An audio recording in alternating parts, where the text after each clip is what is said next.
वेदांत दर्शन में एक सूत्र है,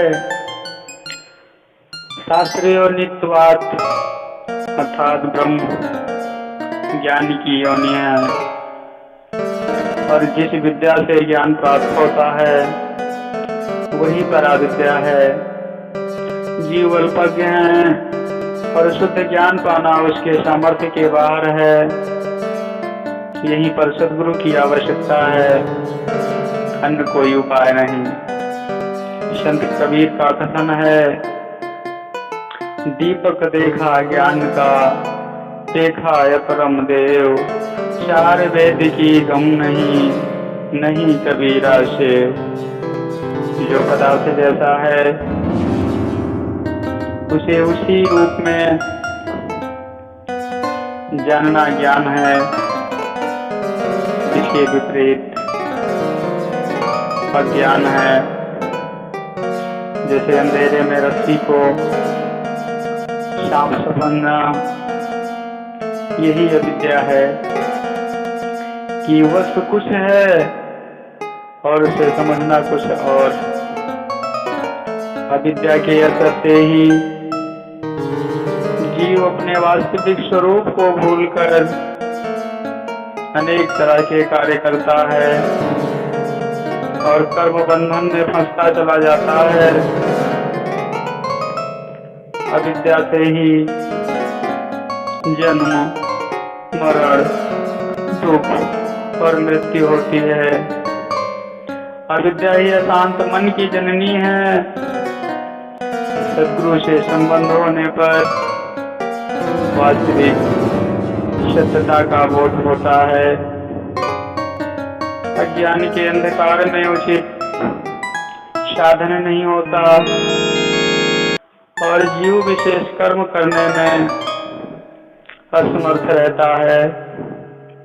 रामचरितमानस में भी कहा गया है, ज्ञान गम प्रत्ययो अनेका, साधन कठिन न मन कहाँ टेका, करत कष्ट बहु पावे को, भक्तिहीन मोहि प्रिय नहीं सो। अर्थात परम आनंद ही जीव का लक्ष्य है। वेदांत दर्शन में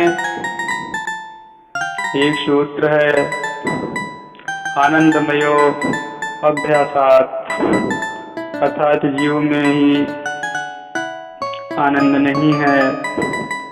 शास्त्रों के ज्ञान से भी आनंद नहीं मिलता है।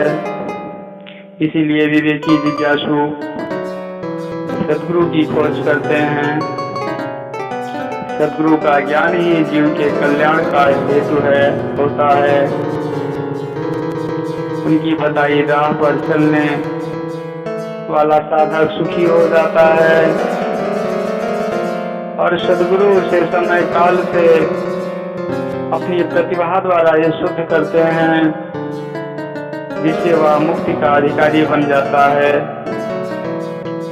सद्गुरु के ज्ञान के प्रकाश में ही साधक के अनेक दुर्गुण नष्ट हो जाते हैं।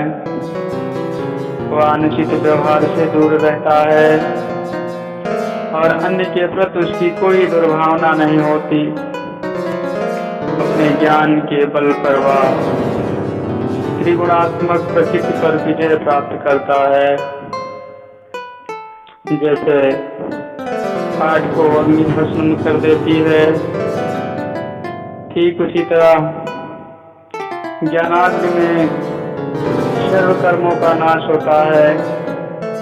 श्री कृष्ण जी ने अर्जुन से कहा था, यथे धांसी समिद्धो अग्नि अर्भस्य सात कुर्वते अर्जुन, ज्ञानाग्नि सर्वकर्माणि भस्मात् कुरुते तथा। अर्थात ज्ञान के फलस्वरूप ही पतन होता है, कर्म बंधन में फंसता है। जग में अनेक बार आवागमन और सुख की प्राप्ति होती है। ज्ञान के द्वारा ही चेतन पथ दृष्टिगोचर होता है एवं सत्य का साक्षात्कार होता है। और यही विहंगम योग का गौरव है। सर्वबोध है ज्ञान से, सर्वशोध है ज्ञान, दर से शतपथ ज्ञान से अनुभव ध्यान। प्रभु के सुमिरन से शरीर, अंतःकरण एवं आत्मा शुद्ध होकर निर्मल एवं पवित्र हो जाता है। इसके संबंध में महर्षि सदाफल देव जी महाराज सर्वेद में संकेत करते हैं। प्रभु के सुमिरन ध्यान में शुद्ध हो ये सब अंग, आत्मय अंतःकरण में चढ़ता निर्मल रंग। ब्रह्म विद्या विहंगम योग के अभ्यंतर वेद साधन रहस्य अनुभव तत्व ज्ञान में जब मर्म भेदी योगियों के अंदर महाप्रभु के सुमिरन द्वारा अंतर कपाट एकादश द्वार खुल जाता है, तब सदैव सतत एक पवित्र प्रवाह प्रवाहित होने लगता है। इस विशेष निर्मल प्रवाह के प्रवाहित होने पर शरीर, मन एवं आत्मा के समस्त मल विशेष आवरण क्षय होने लगते हैं और आत्मा निर्मल एवं पवित्र होकर ब्रह्म शक्ति को अपने अंदर शुद्ध रूप से धारण करने लगता है। आत्मा यह रंग अमित है, जिस पर प्रकृति का कोई रंग नहीं चढ़ता। इस ब्रह्म प्रभा के प्रवाह में आत्मा पवित्र होकर स्वच्छंद ब्रह्म आनंद में सदैव अव्याहत गति से विचरण करने लगता है। अपना श्री स्वामी सदाफल देव जी महाराज वेद में लिखते हैं, प्रभु का सुमिरन ध्यान सम स्वच्छ के साधन नाम, चारों फल वे मिलत हैं प्रभु सुमिरन के मान। आत्मा का ज्ञान तथा प्रकाश प्रकृति के ज्ञान मोह अंधकार के आवरण से ढका रहता है। विहंगम योग के चेतन साधन द्वारा विज्ञान द्वारा सद्गुरु दया से जब यह आवरण टल जाता है, तब शुद्ध रूप से ब्रह्म प्रभा आत्मा के अंदर प्रवाहित होकर इसके कल्मश दोष को क्षय करने लगती है। ब्रह्म प्रभा के प्रवाह से ही आत्मा निर्मल एवं पवित्र हो जाता है। आत्मा को निर्मल एवं पवित्र होने के लिए प्रभु के सुमिरन के अतिरिक्त दूसरा कोई साधन युक्ति नहीं है। चेतन आत्मा, चेतन ब्रह्म प्रभा के प्रकट प्रवाह को प्राप्त करने पर ही पूर्ण रूप से प्रकाशमान होकर पवित्र होता है।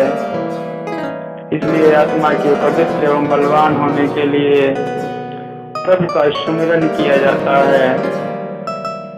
सुमिरन एक अंतरंग साधन है, जिसके द्वारा आत्मा का अंतर कपाट एकादश द्वार खुल जाता है और प्रत्यक्ष ध्येय महाप्रभु प्राप्त हो जाने पर आत्मा की शक्ति उसमें लग जाती है।